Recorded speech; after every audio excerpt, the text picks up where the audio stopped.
Archivo Secreto Vaticano. Aquí, ocultos de los miles de turistas que cada día visitan las zonas abiertas al público, se guardan siglos de historia, pero también secretos y conspiraciones. Cartas papales, correspondencia real, documentos, entre ellos uno que por fin ahora sale a la luz. ¿Quién o quiénes lo ocultaron? ¿Por qué lo hicieron? Objetivo: arrinconar para siempre al cardenal Cisneros. De haber quedado vivo Cisneros unos años más, yo creo que el panorama de España hubiera cambiado totalmente. El hombre que lo dejó todo para convertirse en fraile. El fraile que se enfrentó a su propia iglesia. El hombre que lideró una de las mayores expediciones militares de la época. Nos puede parecer quizá utópico, pero para Cisneros era la recuperación de los santos lugares de Jerusalén. Él llega a decir que el olor de la pólvora le resultaba mucho más agradable que el del incienso.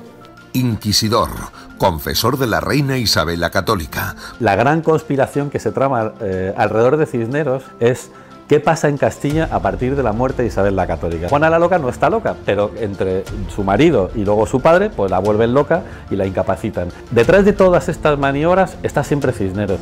Él desde muy joven tiene algunas facetas, diríamos, como secretas y muy extrañas, ¿no? Su hermano Belarmino intenta matarle. Su hermano Belarmino, que era franciscano como él, en una ocasión, llevado de los celos de la envidia, intenta matarle asfixiándole con una almohada. El hombre que pudo ser papa, el hombre que pudo ser santo. Siempre fue con el hábito franciscano. Se cuenta que cuando dormía, incluso en el arzobispado, tenía sus camas, con sus doseles, tal, pero que él sacaba un pequeño camastro de debajo de la cama, dormía ahí con su hábito y por la mañana lo escondía, deshacía la cama para hacer ver que había dormido ahí, entonces entraba al servicio. Intentaba fingir una vida de boato, de tal.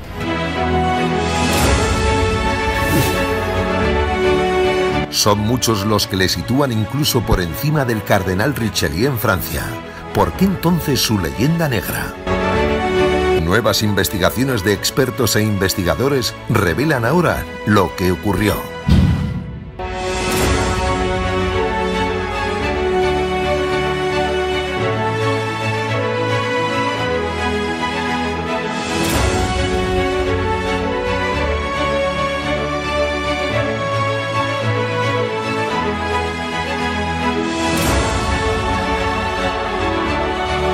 Conspiraciones, códigos ocultos, expedientes secretos. Expediente número 3180-3191.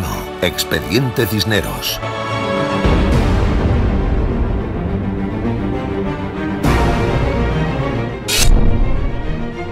Los secretos del cardenal.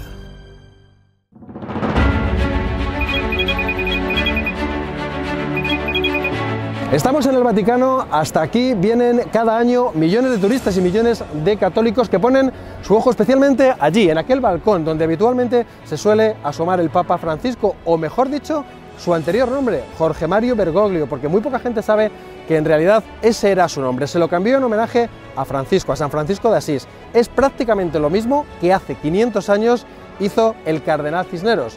Se llamaba Gonzalo, cambió su nombre a Francisco y a partir de ahí una historia apasionante. Muchos años después llegaría ese proceso de beatificación, pero ese proceso sigue oculto aquí, tras estos muros, en el Archivo Secreto Vaticano. ¿Qué es lo que pudo ocurrir? ¿Por qué ese proceso finalmente no salió a la luz? Les proponemos que nos acompañen en este viaje apasionante por la historia del cardenal Cisneros, todos los lugares que recorrió, su legado cultural, social, político, en fin, un montón de historias que aún son muy desconocidas. ¿Quieren conocerlas? Buscamos respuestas y empezamos aquí, en el Vaticano. Este es Monseñor Carballo, uno de los hombres de máxima confianza del Papa. De hecho, fue el propio Papa Francisco quien lo reclamó para la Curia Vaticana. Es el número 2 de la Congregación para los Religiosos, pero durante años ha sido ministro general de los franciscanos. Conoce muy bien la figura de Cisneros. Yo situaría al cardenal Cisneros precisamente en ese filón de querer renovar constantemente la vida franciscana. Y esto lo logró gracias ciertamente al apoyo de los monarcas de su tiempo, pero se ve que tenía una buena preparación y sobre todo mucha inquietud. En primer lugar, hombre de iglesia. También fue político y después destacaría que fue un gran humanista. No podemos olvidar, él fundó la Universidad de Alcalá. Más de 100 años después de la muerte del cardenal, la universidad intentará que el Vaticano le haga santo. ¿Por qué fracasó? Para buscar más respuestas viajamos a Burdeos, Francia.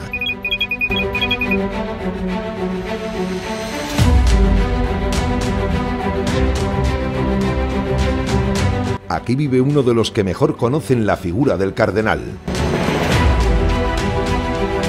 Premio Princesa de Asturias de las Ciencias Sociales y Premio Ciudad de Alcalá de las Artes y las Letras, el hispanista francés Josep Pérez es uno de los autores contemporáneos que más le ha estudiado. Los españoles parecen olvidarse totalmente de Cisneros. Se habla de ponerlo en los altares, pero la diplomacia española no pone ningún empeño en defender aquella causa. Son escritores, autores franceses los que se dan cuenta de la caridad de este hombre. ¿Sí? Pero si este es un hombre de Estado muy superior a Richelieu. Basta pasear por cualquier ciudad francesa, el cardenal Richelieu está presente en numerosas calles. En España, no tantas. ¿Por qué? Si se compara Richelieu con Cisneros, vemos que algunas ideas son comunes, pero lo que le falta a Richelieu es la abnegación, el desinterés, la probidad de Cisneros, que nunca trató de enriquecerse personalmente. Buscamos más respuestas de ese odio hacia Cisneros.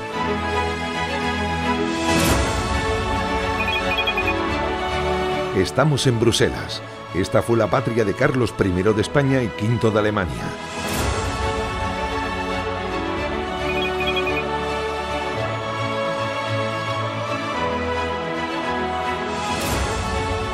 Aquí también había nacido su padre, Felipe el Hermoso, conde de Flandes.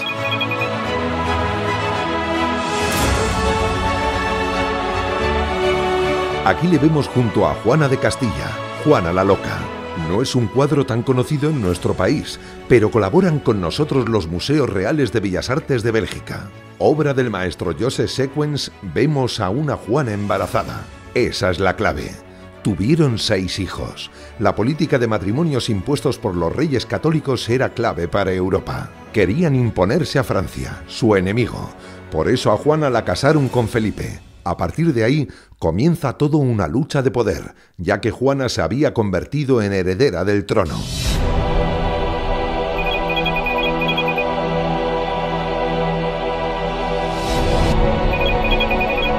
Este es el archivo de Simancas, Valladolid. Aquí se guardan muchos documentos que atestiguan que Carlos I fue realmente cruel con su madre Juana la Loca.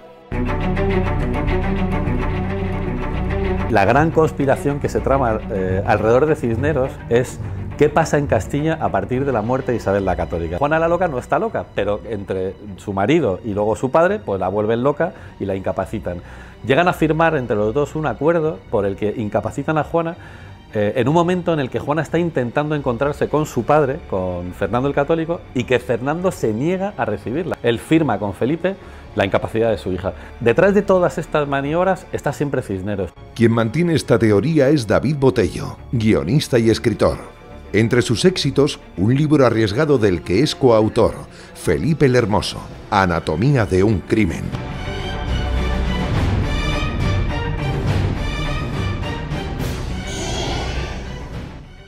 Cisneros se mueve muy bien en este entorno complicado porque consigue ser consejero de Fernando el Católico, consigue ir a negociar en nombre de Fernando el Católico con Felipe. En ese momento se alía con Juana y llega un momento que está entre los tres.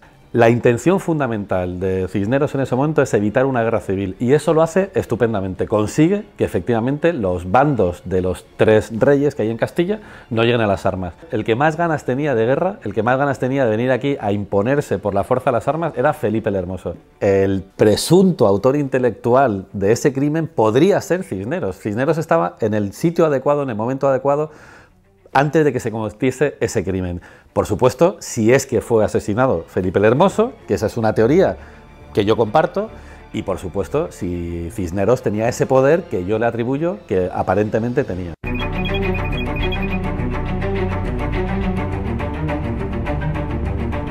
Esa noche se celebraba una fiesta en Burgos. Felipe el Hermoso había llegado a Burgos, que era una tierra hostil. La distribución de Castilla en ese momento era complicada porque había ciudades que eran partidarias de Felipe, había ciudades que eran partidarias de Juana y había ciudades que eran partidarias de Fernando. Entonces, Burgos era partidaria de Juana y en Burgos Felipe, en una tierra hostil, muere, y muere en circunstancias muy extrañas. Por otra parte, Juana la Loca no fue esa noche a esa fiesta donde presuntamente muere Felipe el Hermoso, porque Cisneros, que era su confesor, no se lo permite. Y los cronistas dicen, Juana no acudió a esa fiesta porque tenía ciertas sospechas. Esa noche sigue de juerga, come, cena, tiene contacto carnal con mujeres, es decir, disfruta una fiesta de sexo, drogas y rock and roll, pero del siglo XVI. ¿Y con quién se queda Juana esa noche? Con Cisneros. Es decir, Cisneros es la coartada de Juana para que nadie la involucre en esa muerte. Otra cosa sorprendente es que Felipe el Hermoso no muere inmediatamente después de beber ese vaso de agua que nos han contado todas las abuelas.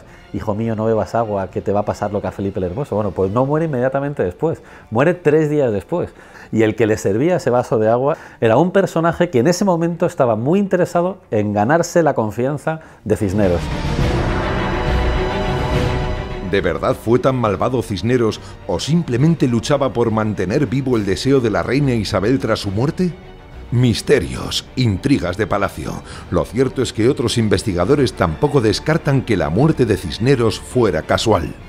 Es probable que cuando él viaja a recibir a Carlos V, que le conocemos como Carlos V porque era rey de Alemania, cuando está llegando a Castilla, pues Cisneros sale a su encuentro. A Carlos no le interesa encontrarse con Cisneros y los nobles castellanos saben que no debe encontrarse con él porque sabe que a pesar de que tiene 80 años es un tío muy influyente, que es un tío muy honesto, que es un tío muy íntegro y que puede convencer a Carlos de ciertas cosas que a lo mejor no interesaban que le convenciese, ¿no? Y cuando llegan a Roa, pues Cisneros muere sin llegar a encontrarse con Carlos, ¿no?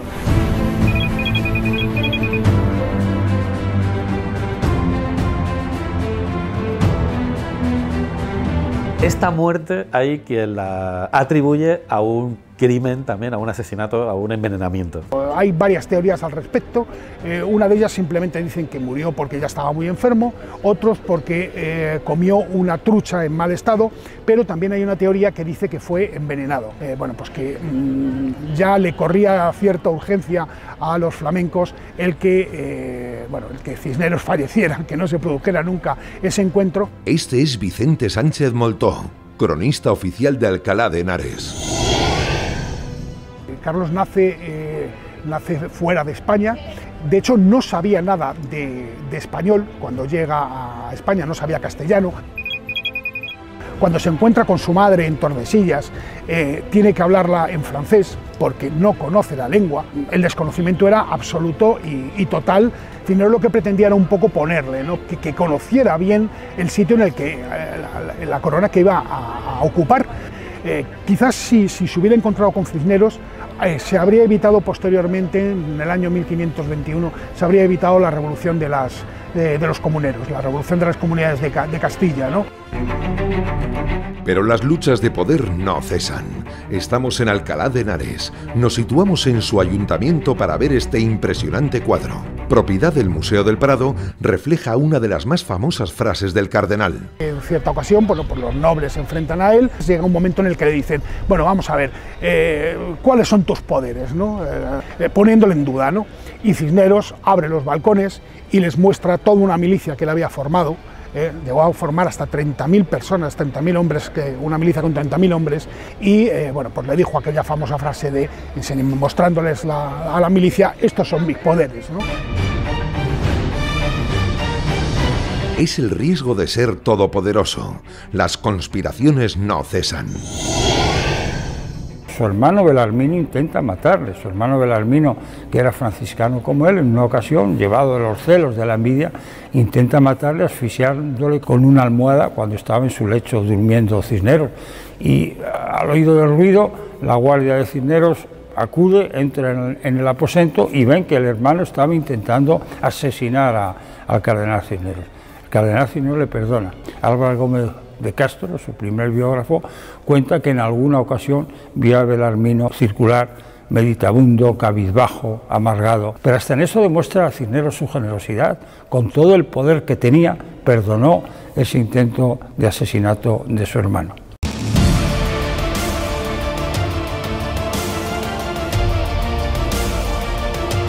¿Fue entonces Cisneros menos malo de lo que afirma su leyenda negra? Arsenio López Huerta es historiador. Lo que frena mucho la causa de Cisneros, sin duda alguna, es su actividad en Granada, de la que se podía hablar largo y tendido, porque cuando se habla de la quema de libros religiosos, que no otro, porque los libros de medicina se los trae aquí a Alcalá, donde implanta los estudios de medicina que inicialmente no estaban previstos en esta universidad. Parece ser que además muchos de los Coranes o libros religiosos islámicos son aportados por aquellos creyentes granadinos convertidos al cristianismo para hacer alarde de su nueva fe. Y lo curioso es que ningún cronista de la época, ni cristiano ni árabe, hablan de la quema de libros en Granada. Esto no quiere decir que no se produjera, quiere decir que probablemente no tuvo la importancia que se le ha dado posteriormente. Nadie sabe que cuando estaba en Granada, y que fue tan duro con eso, y que quemó, hizo toda una pira para quemar los libros de los Coranes y demás, se puso gravísimo a punto de morir. Y entonces llamaron a una bruja curandera mora, árabe, y la mora fue la que la curó. El cardenal Cisneros, un simple fraile que alcanzó tal poder que ni él mismo imaginó. Tanto que también se le ha llamado el tercer rey, título del último libro de este hombre. Pedro Miguel Lamet, jesuita, periodista y teólogo, conoce un gran número de secretos de Cisneros. Tiene algunas facetas, diríamos, como secretas. Él tenía una gran afición a las mujeres videntes, ¿no? Al principio de su trabajo como visitador y como reformador de la orden de los franciscanos, pues él fue por el camino de Andalucía y llegó hasta Gibraltar.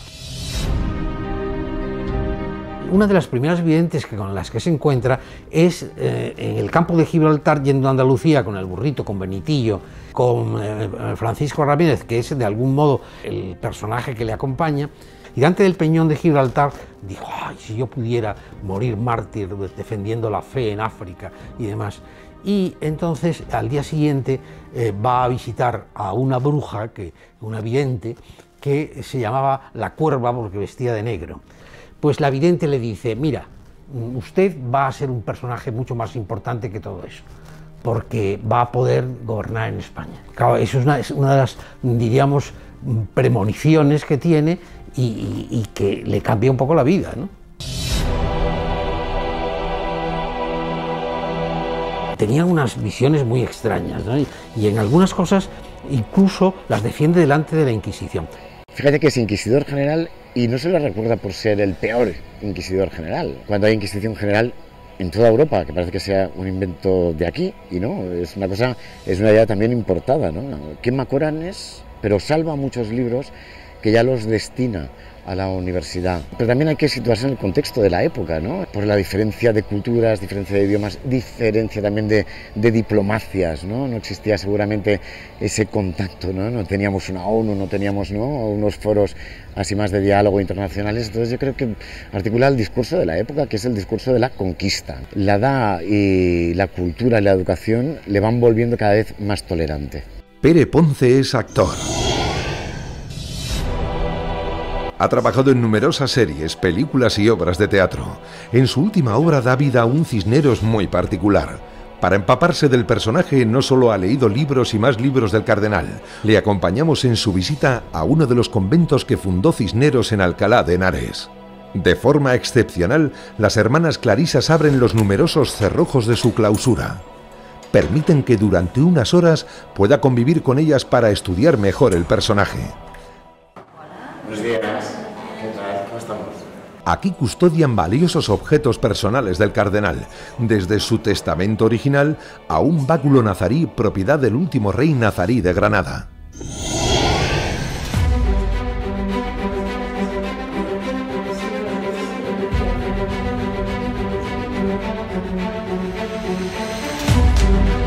Intentaba fingir una vida de decoro, que es lo que le pedía al Papa, ¿no? De mantener unos mínimos, ¿no? En la vestimenta y tal, pero nunca dejó, ¿no? De tener el aspecto exterior, pero también el interior. En la época la gente utilizaba los cargos para sus intereses privados, ¿no? Se pasaban, el arzobispado de Santiago de Compostela pasa de padres a hijos, ¿no? Entonces, todas estas cosas, dices, claro, él abomina un poco de esta situación y es un poco el que decide llevar una vida más digna y sobre todo dar ejemplo. Yo creo que es un hombre de contrastes, o sea, porque un hombre que vive tan austeramente, que come pues unas hierbas para cenar con agua, que duerme en una tabla, que es un hombre que no acepta de alguna manera el oropel de la corte y vivir con esas comodidades, al mismo tiempo es un hombre de poder y es un hombre que sabe gobernar.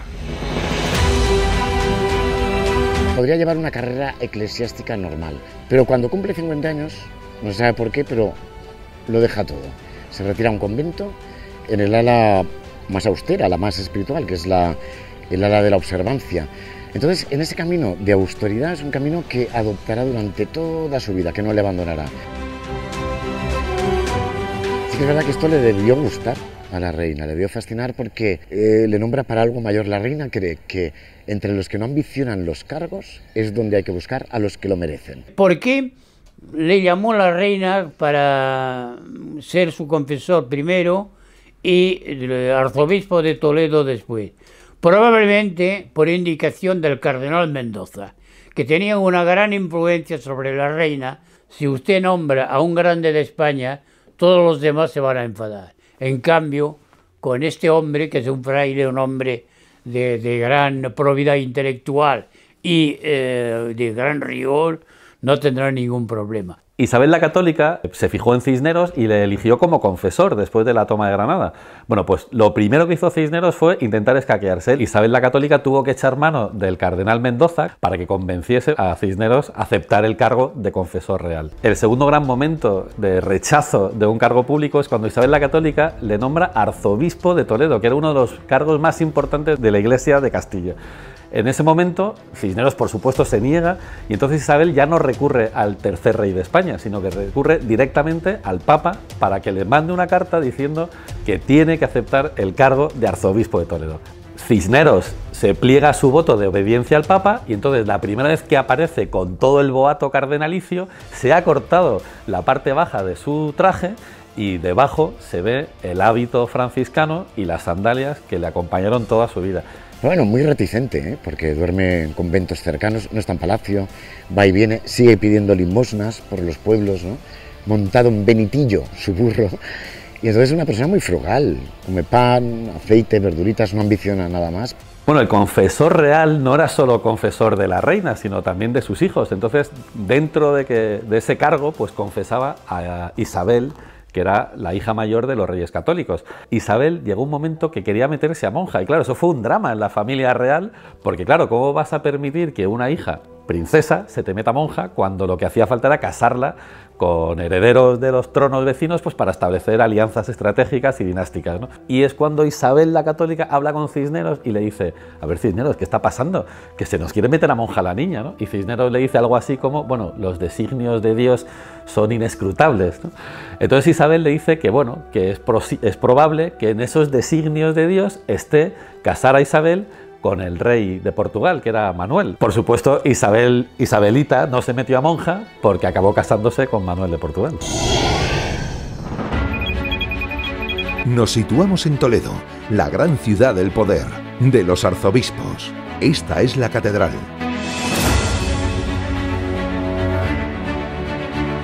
Aquí, en una capilla poco conocida, se siguen celebrando misas en el rito hispano-mozárabe, un rito muy especial a punto de desaparecer. La fundó el propio Cisneros. Aquí se detalla paso a paso cómo fue la toma de la ciudad argelina de Orán. Fue una de las mayores expediciones militares de la época. A la cabeza el cardenal Cisneros, quien viajó con las tropas a pesar de contar ya con 73 años. Cisneros siempre se mostró muy fiel a las indicaciones y a la política de la reina. Sabía que podía contar con Cisneros, que era un hombre de Estado, pues esta era la indicación que le había dejado Isabel la Católica en el testamento de 1504. No se olviden de África. Y Cisneros cumplió. Desembarcó un montón de expedición sobre Orán y la idea era de seguir desde allí por todo el África, restablecer el catolicismo en África y llegar a Egipto.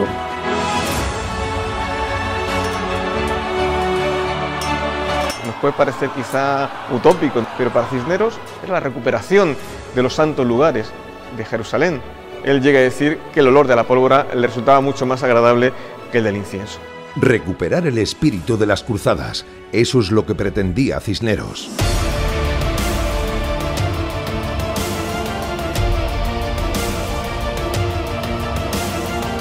Implicó un gran despliegue naval, implicó movilizar recursos, movilizar soldados y detrás de ello la persona de Cisneros.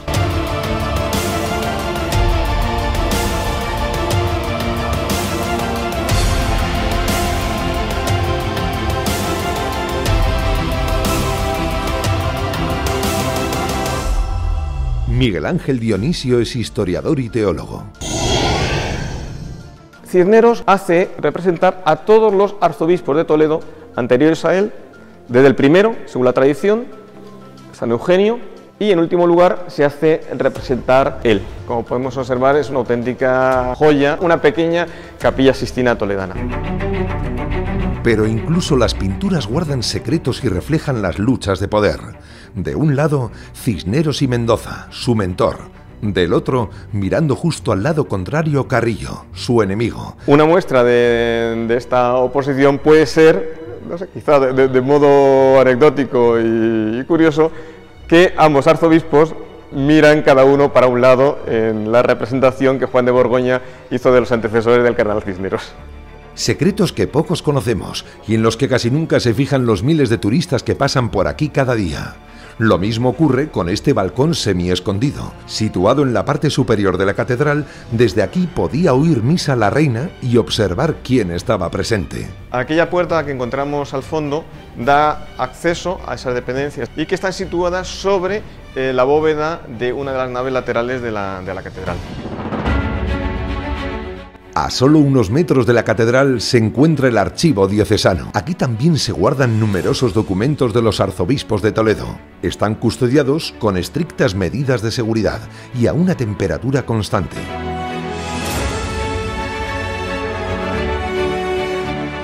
Hoy, de forma absolutamente excepcional, nos permiten sacar de sus fondos el proceso de beatificación de Cisneros. Es prácticamente igual al que se guarda en el Archivo Secreto Vaticano. ¿Por qué abrir un proceso para declarar santo a Cisneros? Un proceso de beatificación consiste fundamentalmente en recopilar toda la documentación referente acerca del personaje, es como un acto judicial. Y al final hay que sopesar si los informes positivos son más y de mayor calidad que los negativos.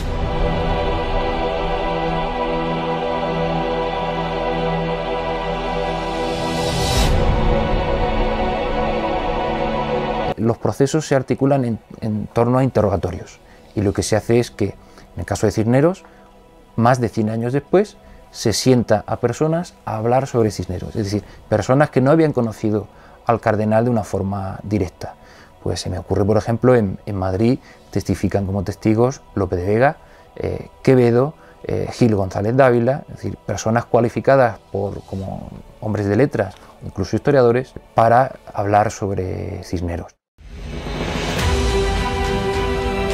Nuevas investigaciones como las de este joven han permitido sacar a la luz ese proceso de beatificación oculto durante siglos en Roma. Tras conseguir un permiso especial para el Archivo Secreto Vaticano, ha podido estudiar ese proceso. Es José Manuel Marchal. Al principio fue por una curiosidad de historiador, ¿no? A ver qué es eso de una causa de canonización, y en realidad fue una sorpresa. ¿Qué pudo pasar? ¿Quiénes o quiénes ocultaron esos documentos? Los franciscanos siguen divididos, están en distintas ramas.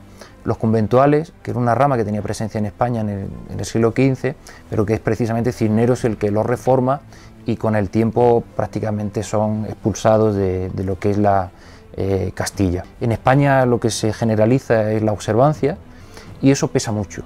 En España, un hombre que les ha desposeído, digamos, de su convento, de sus propiedades, llegue a los altares. Luchas eclesiásticas, luchas por el poder.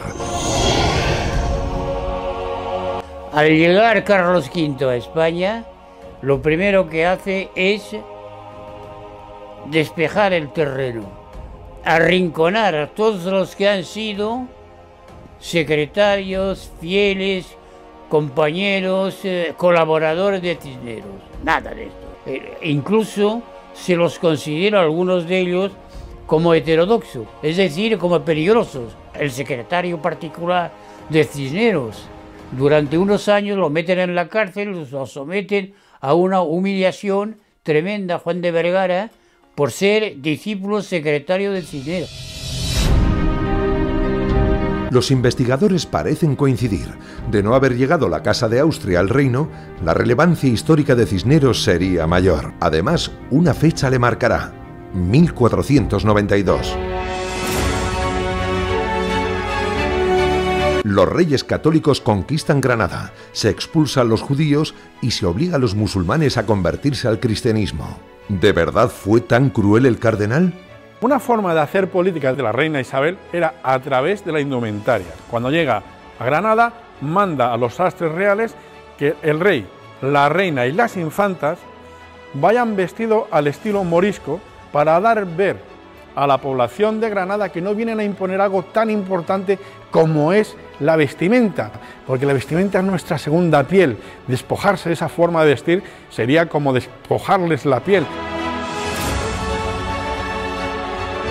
Estas son réplicas exactas de los trajes que usaban la nobleza de la época. Se guardan aquí, en Salamanca. Aquí estudió de joven Cisneros y aquí se ubica el taller de Manuel Sánchez. Hay un cronista, Palencia, que dice: el rey salió a caballo a recibir a la reina en uno de esos encuentros vestido con una marlopa nazarí de seda al estilo morisco. Se pasará de la ropa tosca de la Edad Media a vestidos más elegantes con influencia italiana renacentista. La influencia de la reina Isabel es absoluta. La gran aportación española a la moda europea, internacional, que dura siglos, es el verdugado. Es como si fuera un cancán. La primera función era darle más pomposidad y la segunda, evitar ver que si estaba o no embarazada la reina o la noble en cuestión, porque el nuevo vástago era una razón de Estado y era política, y se podía especular. Esta forma de verdugado fue muy criticada incluso por Hernando de Talavera, confesor de la reina, que en sus escritos le critica a la reina que vaya vestida así, y lógicamente la contestación es de la reina, es decirle: soy la reina de Castilla. Al contrario de lo que significaba el cardenal Mendoza, contemporáneo suyo, Cisneros, como buen humanista, cristiano y reformista, es el servicio a la comunidad desde el conocimiento. Se ve también en el hábito, como los hábitos de Cisneros son de lo que llamábamos la oveja churra, ese tejido humilde que llevaban los franciscanos, que él nunca se desprende. Incluso hasta el propio Papa le recrimina que no vaya vestido con más elegancia, puesto que es un cardenal y regente de España, frente a Mendoza, que va vestiendo con el merino. El merino es la gran lana, es el gran tejido muy cotizado en los mercados europeos a través de Medina del Campo, y es el oro de Castilla.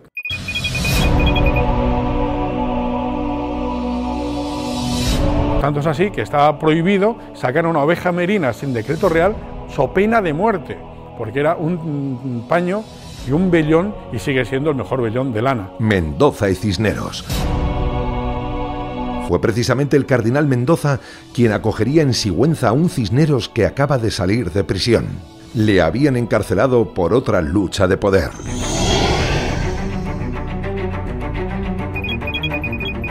Uceda, Guadalajara.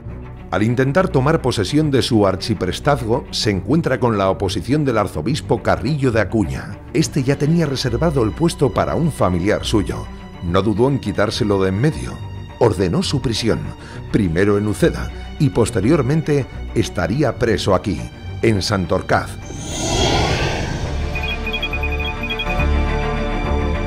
Para algunos autores meses, para otros años. Pero lo cierto es que aquí estuvo entre rejas, en el castillo de Torremocha, hoy casi en ruinas junto a la iglesia.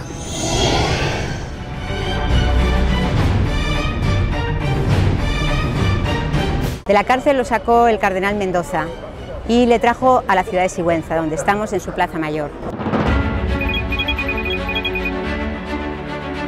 Quien lo conoce bien es la cronista oficial de la ciudad, Pilar Martínez Taboada.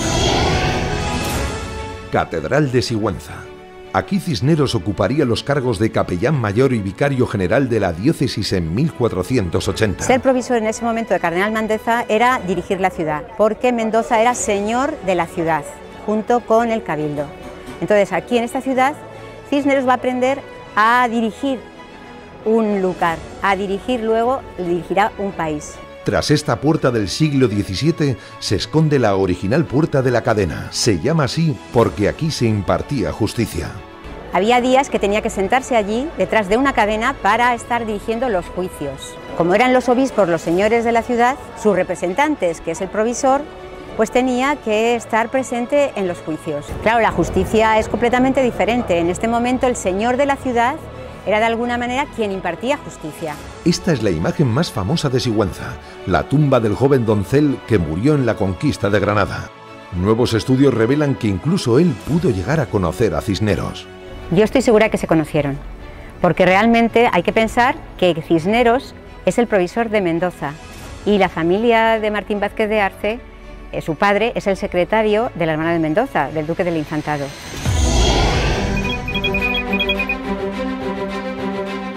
Realmente Mendoza en Sigüenza solamente vino 4 veces, porque el resto del tiempo estaba o en su casa, o en Toledo, o en el Infantado, que es donde se estaba formando toda su familia como humanistas. Allí se formó el doncel. Entonces es normal que coincidiesen en nuestra ciudad los dos personajes, que coincidiesen en esta casa. Hasta 1484 pudieron estar juntos. Si se conocieron o no, seguirá siendo un misterio. Como también por qué Cisneros de repente en 1484, cuando tenía todo el poder de Sigüenza, decidió dejarlo todo. Los grandes historiadores pretenden saber cuál fue el fondo de esa crisis y él se retiró, se hizo franciscano observante y se retiró a la Salceda.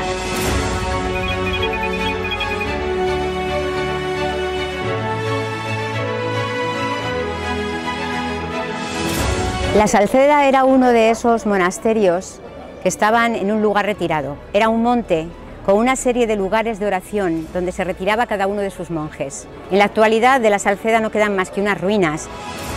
Fray Francisco Jiménez de Cisneros. Así se llamaría a partir de 1484. Decidió llamarse así en homenaje a San Francisco de Asís, fundador de los franciscanos, como haría posteriormente el actual Papa. Tenía casi 50 años. ¿Qué crisis espiritual sufrió para cambiarse incluso de nombre? Cisneros se llama así porque su familia procede de Cisneros. Su padre ya se llamaba Cisneros, su abuelo ya se llamaba Cisneros.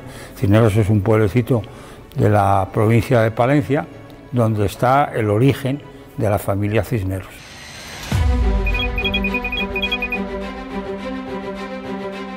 Pero Gonzalo Jiménez de Cisneros, que así le habían llamado sus padres, nació finalmente aquí en Torrelaguna, muy cerca de Alcalá de Henares. Cisneros nace en Torrelaguna probablemente en 1436. Digo probablemente porque es una fecha incierta. Los primeros años de la vida de Cisneros, incluso hasta su llegada a Roma, son años de oscuridad. Y se conoce sobre todo lo de su estancia en Roma, porque en el camino, en la parte francesa, cerca de Aix-en-Provence, en compañía de un par de amigos, compañeros de estudios de Salamanca, son asaltados por unos ladrones y estos amigos tienen que socorrerle para poder continuar su viaje. De su infancia prácticamente no sabemos nada, más que estudió sus primeros cursos en Torrelaguna y posteriormente se fue formando en otras ciudades castellanas. Este es Jorge Benito, historiador de Torrelaguna. La familia Cisneros llega a Torrelaguna a finales del siglo XV con su padre, Alfonso Jiménez de Cisneros. Llega aquí a Torrelaguna y se casa con la que será la madre de Cisneros, Marina Astudillo de la Torre. Donde hoy vemos una cruz, se cree que estuvo su casa natal, junto a la iglesia de Santa María Magdalena, el actual ayuntamiento. Antiguamente fue un depósito para el grano que él mismo mandó construir. Cada cierto número de años, aproximadamente cada 4 o 5 años, había una crisis en la cosecha. Los pósitos o depósitos de grano eran los que regulaban los desequilibrios de la economía. No se olvida de su orden. Levanta el convento franciscano de la Madre de Dios, de la que hoy solo queda su espadaña. Uno de los motivos por los que quiso fundar este convento fue para albergar allí el mausoleo familiar, para trasladar los restos mortales de su padre, que se encontraban en el monasterio de San Antonio de la Cabrera, y los restos mortales también de su madre. A partir de entonces, el resto de la casa Cisneros tendrían intención de enterrarse en la iglesia, en la capilla de este convento franciscano. Lo que queda es la lápida del padre del cardenal Cisneros, don Alfonso Jiménez de Cisneros. Fue traída a esta parroquia gracias a la donación de un vecino de la localidad, porque en la demolición que hubo de la casa, de su vivienda, se encontró con que algunos materiales del convento de la Madre de Dios, hoy desgraciadamente en ruinas, fueron aprovechados para muchas viviendas como elemento constructivo.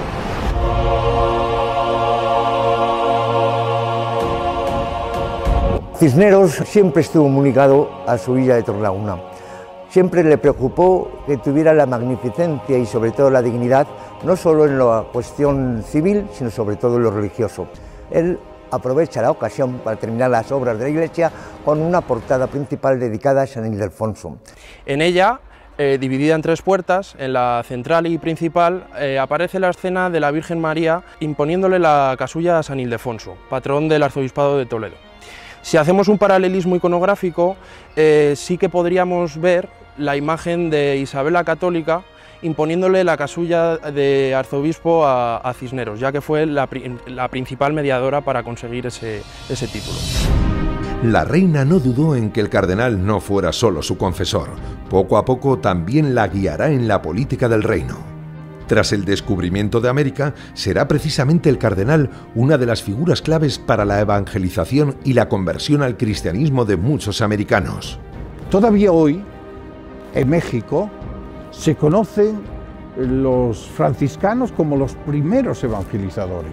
Allí se nos llama los 12 apóstoles, a los primeros que fueron. Y cuando se ve el hábito franciscano, pues los niños y no niños corren para besar el cordón. Y aquí quisiera decir que muchas veces la evangelización de América se confunde con la colonización. Los grandes defensores de los indios en aquel momento fueron los religiosos, concretamente los franciscanos. ¿Por qué entonces ese olvido desde las altas esferas? ¿Por qué nunca llegó a ser santo si tenía muchos más méritos e influencias que otros? La monarquía no consiguió que el Papa hiciera santos a las 2 personas en las que tenía más interés, Isabel la Católica por una parte y el cardenal Cisneros por otra. Antonio Alvar es catedrático de Filología Latina de la Universidad de Alcalá, la universidad que fundó Cisneros. Es el momento en que se han hecho santos a Santa Teresa de Jesús, a San Juan de la Cruz, a San Ignacio de Loyola, muchos santos. Eso daba mucho prestigio a la monarquía católica, ¿no? De hecho, la universidad estaba tan absolutamente convencida de que Cisneros acabaría siendo santo que construye este patio y sitúa al cardenal Cisneros en esta imagen que tenemos aquí, enfrente de un santo que ya sí que tenía la Universidad de Alcalá, Santo Tomás de Villanueva. Es decir, se le da el mismo estatus, el mismo nivel al cardenal fundador, que no es santo, que a Santo Tomás de Villanueva, que ya sí que lo es. Y en la imagen que se representa del cardenal, se le representa, bueno, pues con los que se supone fueron sus milagros. El sol, que representa el milagro que se cuenta ocurrió cuando la toma de Orán, se acababa el día, Orán no había sido tomado, y se cuenta que Cisneros le pidió al sol que esperara a tomar Orán antes de ponerse, y entonces el sol se detuvo y Cisneros pudo tomar la ciudad de Orán. Es la representación del poder. El gran gobernante tiene que serlo también en su manifestación externa. Por ese motivo, los papas tienen ese simbolismo heredado de los emperadores romanos. Bueno, pues esto es lo que está haciendo también la Universidad de Alcalá. Está haciendo eso que llamaríamos hoy marketing, ¿no? Pero el profesor va mucho más allá. Sus investigaciones parecen demostrar que aquí también se ocultaron mensajes secretos. Esta es una inscripción que no se había leído, estaba muy deteriorada por la acción del tiempo, por el frío, por el sol, y ahí lo que se dice, pura y simplemente, parece que comienza ahí, en ese lado del patio, pone amén. Y si miramos allí, lo que se ve es te amo. Y si miramos la imagen de Santo Tomás de Villanueva, el verbo amar.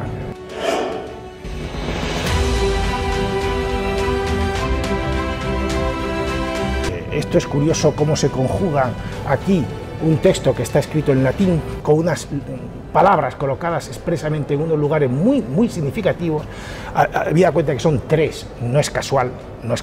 Se cuenta, hay una anécdota que parece que es absolutamente real, que en una visita que hace el rey Fernando, el católico, a Alcalá, Cisneros le enseña todos sus edificios universitarios, los edificios que tenía en aquel momento de la universidad, y el rey Fernando de alguna manera le viene a decir que los veía muy poco consistentes, ¿no?, y perdurables en el tiempo, ¿no? Y Cisneros le contestó una famosa frase en latín que ha quedado para los siglos, porque está esculpida en la base de cada uno de los pináculos del patio de Santo Tomás de Villanueva. La frase en latín dice "En lutian olim celebra marmoriam", que viene a ser algo así como hoy en barro, mañana en piedra, ¿no?, pronosticando lo que efectivamente al final ocurrió. La fachada de la universidad, que era una fachada hecha simplemente en ladrillo muy sencilla, a mediados del siglo XVI, ya muerto Cisneros, sería por la actual fachada realizada por Rodrigo Gil de Ontañón. La universidad fundada por Cisneros estaba llamada a ser la mejor de Europa. Cisneros puso muchísimo empeño en traer al que él consideraba uno de los mejores profesores de la Universidad de Salamanca, que era Antonio de Nebrija. Le preguntaba siempre por la ventana a su mujer que qué tal estaba el maestro, porque el maestro tenía, no le gustaba mucho el vino, y entonces él se preocupaba mucho de que, que estuviera en buenas condiciones para dar clase, ¿no? Por ejemplo, él quiere traerse a Erasmo de Rotterdam, que era uno de los grandes cerebros de la época. De origen judío, le cuesta venir y no quiere venir. También invita a venirse a Luis Vives. Luis Vives, a quien la Inquisición había desenterrado a sus padres judíos en Valencia y había quemado los cadáveres, encuentra pocos motivos que le tranquilicen por su llegada a España, pero Cisneros trae aquí a lo mejor, es decir, eso que entendemos hoy como fuga de cerebros. En aquellos años ya se producía. ¿Y dónde estaban los cerebros? En el Colegio Mayor de San Ildefonso de la Universidad de Alcalá. La heráldica que utilizó el cardenal Cisneros era el escudo de armas de la familia Cisneros, era un ajedrezado, 15 jaqueles. El hecho de que fuera primero arzobispo de Toledo y posteriormente cardenal hizo que se le añadieran lo que se llaman los órdenes de borlas, el sombrero y los órdenes de borlas a los laterales. Se añaden en muchas ocasiones los cisnes, como una referencia al apellido Cisneros, aunque no está en absoluto, no hay nada claro, ni muchísimo menos, que el apellido provenga de la palabra cisne, ¿no? Y es precisamente ese escudo, el escudo con los cisnes, el que utilizará posteriormente, asumirá como propio el Colegio Mayor de San Ildefonso y por lo tanto la Universidad de Alcalá. Él dijo que de las cosas que más orgulloso se sentía era la fundación de la Universidad de Alcalá. ¿Por qué? Porque lo que él quería era hacer una universidad moderna, innovadora, incorporar a científicos extranjeros a la universidad, sin distinción de ideologías, más allá incluso de los conflictos religiosos, que era evidente que eran muy importantes en ese momento en España, ¿no? Los libros que salva son los libros científicos, escritos en árabe, y Cisneros era cardenal, fraile franciscano, evidentemente no podía compartir los principios del Islam.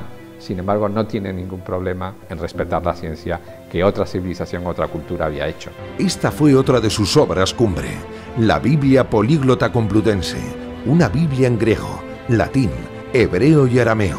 Todo un alarde tipográfico para el que se tardaron 15 años hasta que se pudo completar.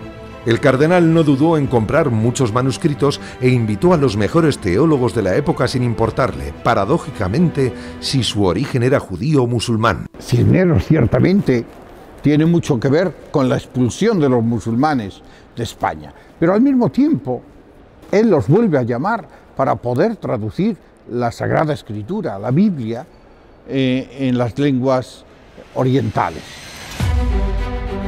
Aunque en su testamento Cisneros dejó dicho claramente que quería ser enterrado en la capilla de la universidad, actualmente no es así. Sus restos están en la catedral tras numerosos avatares políticos y luchas entre instituciones. Sabemos que Cisneros estableció en su testamento ser enterrado en Alcalá de Henares, en concreto en la capilla de San Ildefonso de la universidad, y así fue, y allí permanecieron sus restos junto con el sepulcro hasta mediados del siglo XIX, cuando, debido a la desamortización de la universidad, el sepulcro y los restos del cardenal fueron traídos a esta iglesia magistral. Juan Miguel Prim es delegado episcopal para la cultura en Alcalá. Detrás de este relieve, justamente en la puertecita que se ve donde pone "aquí yacen sus restos", hay un cofre con los restos del cardenal. Aquí destacamos sobre todo la condición de Cisneros como gran reformador de la vida de la Iglesia, tanto de las órdenes religiosas como del mismo clero, de los sacerdotes, y también en aquellos estamentos que tenían que gobernar el reino, que tenían que gobernar España. Tal vez fuera ese espíritu abierto lo que frenara muchos de sus reconocimientos. Arzobispo de Toledo, candidato a papa. ¿Por qué entonces se frenó su expediente de beatificación? La beatificación en aquel momento de un hombre no es solo un acto religioso, es también una decisión de tipo político. Diversos motivos políticos, religiosos, impidieron que este proceso siguiera un proceso que quizá también se comenzó con cierto retraso. No sale porque en el siglo XVII choca con obstáculos fuertes. Llega un momento en el que retomarlo suponía tanto un gasto para la hacienda de la institución que lo retomara, tener que forzar de nuevo la influencia de la corona frente a la Santa Sede. La última carta que, cuando instancias del Arzobispado de Toledo y de la propia Corte Española, se le pide al representante del proceso de canonización en Roma que siga adelante, la causa, como se llamaba, la respuesta de este personaje es: la causa ya no es causa. Cisneros y su leyenda negra. De haberse cruzado con Carlos I, tal vez el destino de España hubiera sido diferente. Finalmente el rey entraba triunfal en Valladolid en 1517, días después de la muerte de Cisneros. La política que quiso desempeñar el cardenal ya no se llevaría a cabo. Cisneros, el cardenal Cisneros, fue uno de los personajes más importantes de la transición del siglo XV al siglo XVI. Cisneros yo creo que se destaca sobre todo por ser un genio político en la España de los Reyes Católicos. Un hombre fundamental, arzobispo de Toledo, cardenal, primado de España, reformador de las órdenes religiosas. Un profundo reformador tanto de la política del Reino de Castilla como de la Iglesia. Seguramente gracias a sus reformas el luteranismo no triunfa en España, y fue un hombre que supo entender por dónde iban los aires y por dónde iban los vientos en su época. Es un hombre que siempre hizo lo que debía de hacer. Cisneros, luces y sombras, pero pocos saben que parte de su legado y sus reformas permanecen en el siglo XXI. Fue él quien reformó al clero para que estudiaran y fueran cultos. Fue él quien impulsó planes de pensiones similares a los que tenemos en la actualidad. Además, gracias a él, tenemos dos apellidos en España. Hasta entonces no se inscribían los nombres de los recién nacidos en el registro civil. Pocos saben que con él se incluyó el arma de artillería dentro del ejército. Así fue la vida oculta y no contada del cardenal Cisneros. En un mundo de ambiciones, se puede decir que es un político que consiguió ser no corrupto, es decir, un hombre honesto. El hombre que ponía todo su empeño en defender lo que los romanos llamaban la res pública y que él llamaba el bien común.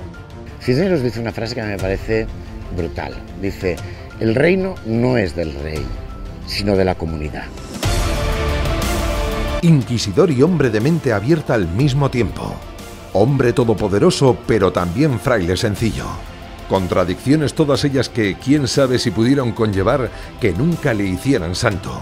Un proceso que está en Roma, un proceso que está dormido, pero quién sabe. Podemos augurar que en un futuro no muy lejano pues se pudiera reabrir su causa y ciertamente pudiera continuarse reconociendo los méritos de este hombre de Iglesia y de este hombre de Estado. Su expediente, el proceso número 3180-3191, seguirá aquí, oculto para siempre en el Archivo Secreto Vaticano.